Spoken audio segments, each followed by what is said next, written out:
It's Lonnie from jeepextreme@gmail.com. Hey man, today I am starting to replace a windshield in a Jeep Cherokee, and just wanted to kind of give you a heads up on how this works. It's kind of a pain.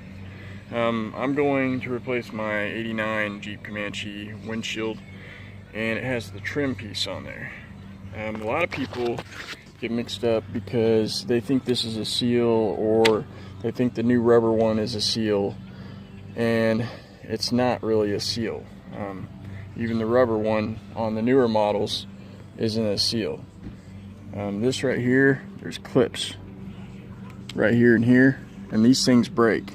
So if you're gonna reuse your molding original, then you need to get some new clips beforehand, because you're gonna need them if it's OEM. You might be able to glue them on with the adhesive, but I would use the clips if you can get them. I have no clue. So honestly, I think before, when I did my Comanche, the big Comanche, I think we actually glued some of them. So if you got some clips that hold, you can probably get away with that. So the way you do this is very carefully. The trim pieces you want to pop up and out, like up and out this way. And you can actually get behind there. Let's see here if I can find, boy, that's got a lot of junk in it, doesn't it? Well, anyway, you want to get behind here, because this part right here is lipped up over that trim piece. So you want to pop this kind of down, well, carefully. I'm not reusing mine, but, and that way you can pop that trim piece up out of that channel, and work yourself all the way around. You know, you got two pieces here, there's 5 pieces all together. So that's how you take that apart. I just bought a kit from Harbor Freight. I'm sure you can do it with about anything, but with a small wire and a couple handles, T-handles or sticks or whatever. This wire isn't the best. If you get hot, it's going to break on you, so try not to get the wire hot. They give you this little T-handle piece to shove in there to kind of get it started. As you can see, I've got it gapped, and that way you can shove the wire through and then just slowly work your way along the edge. It's really tough when you get up to here. Right when you get to here, you need to kind of just stop and then turn the other piece around the side and just kind of slowly work it this way. I mean, keep it tight and just work it. Take your time and go ahead and stop, let the wire cool down, and go again. Stop, let the wire cool down, and go again. That's my advice to you. I am not a professional windshield installer. This is my first one I've ever done, to be honest. And I'm gonna take this windshield, because I bought this one and had it put in. And I'm actually putting this windshield and this windshield wiper motor out. My windshield's shot over there. I got pulled over again, so about time I need to get it done. So basically, you know, with these with the Harbor Freight kit, if you're going to take an old window out or a new window, whatever, it sure helps to have a cup or something to hold it. I'm going to borrow one from work to hold it, to actually, you know, once I clean it all off and clean the glue off over there and put new adhesive on. It should take only 1 tube of adhesive at the most, and then just shove it on there. Very important to get a good bead going across, because on my 2-door over here, they didn't seal it up right. I'm gonna reuse the rubber that went around this, because it's real pliable and it's new. And I got most of the adhesive out of it, and there's no reason I can't reuse it. Like I said, that seal, it does help a little bit seal up stuff, but it doesn't make your seal. There's still water that runs through these channels. You know, not as much, but there's still some. So you would be better off to have a good seal, you know, run extra caulking when you put the glass down, and then really shove that rubber seal in. Would you be better off with a brand new rubber seal? Probably yes. We'll see how mine works. I think it will be fine. So, you know me and seals, dang it. Yeah, this one leaked pretty good. Hey guys, this thing is a pain. Whenever you do these if you want to do it and you want to save money, then go ahead, but that'll probably be the last time I do this.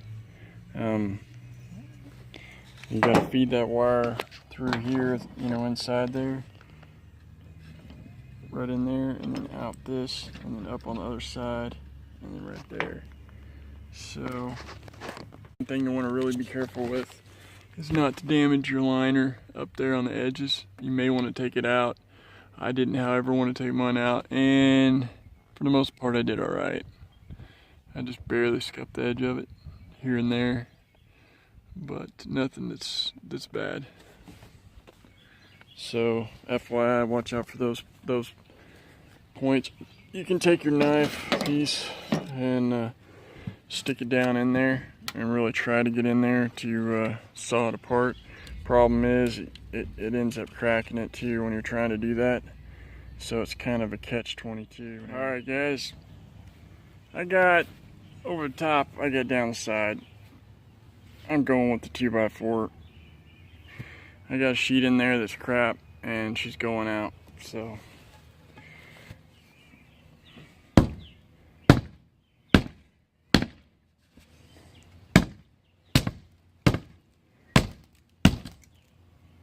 I'm gonna try to do this where I can bust it in there.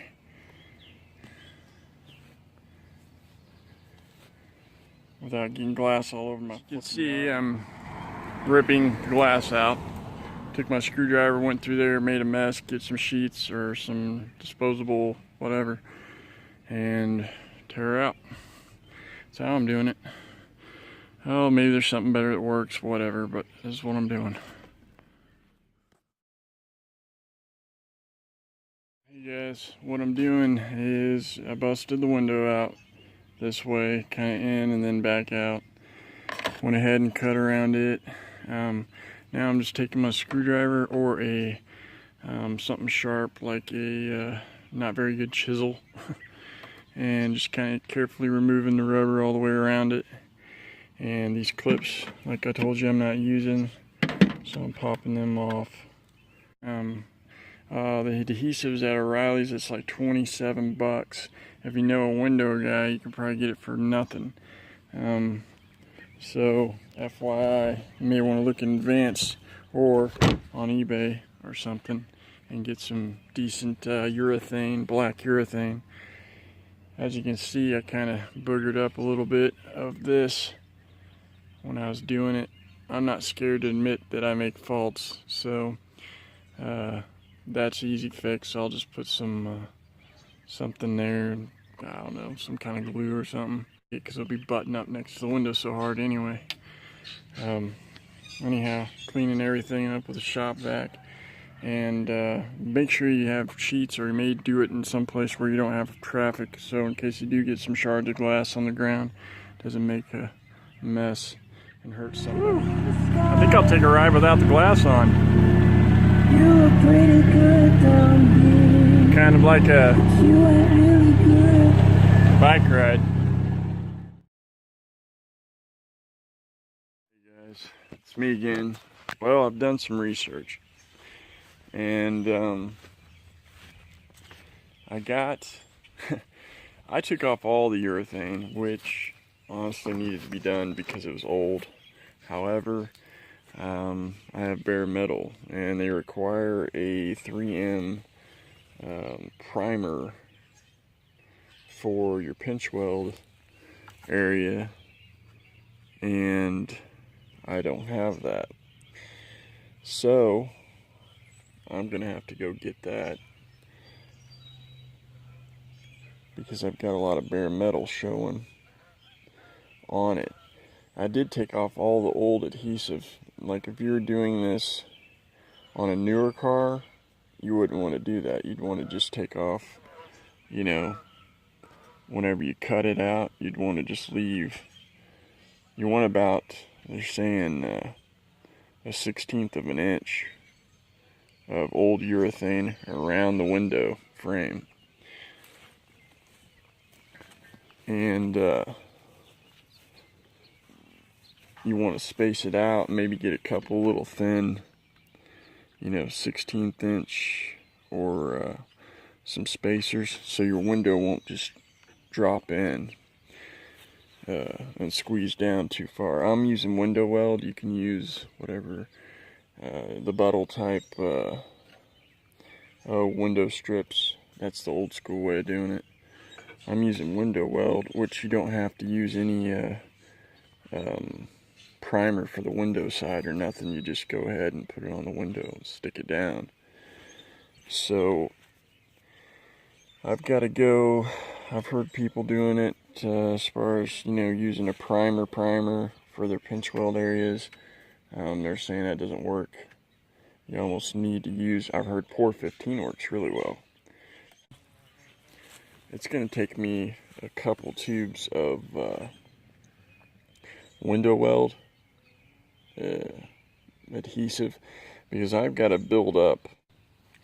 And you know, part of the reason is I get to clean up some of this rust, like that pinch weld rust there is pretty bad. So I can clean that up and kind of get it all nice and clean. It is, like, you know, pretty freaking old, so it's over 25 years old. You may just not want to do it. I don't know. Kind of gives you experience, I guess. Alright guys, I went ahead and put some pinch weld primer on it, and what I did is, it's not the prettiest job in the world, but what I did is put a layer of urethane on it, of that urethane, and basically put like a 1/16 to 2/16 of an inch all the way around it, and next is going to be the glass install. I kind of tried to make it as even. It doesn't have to be perfect because I'm going to put a lot of urethane on it for final install of the glass and press it in, because I'm going to use the rubber seal too on the outside of the glass, or at least try to use it. And so that's what I'm going to do with that. But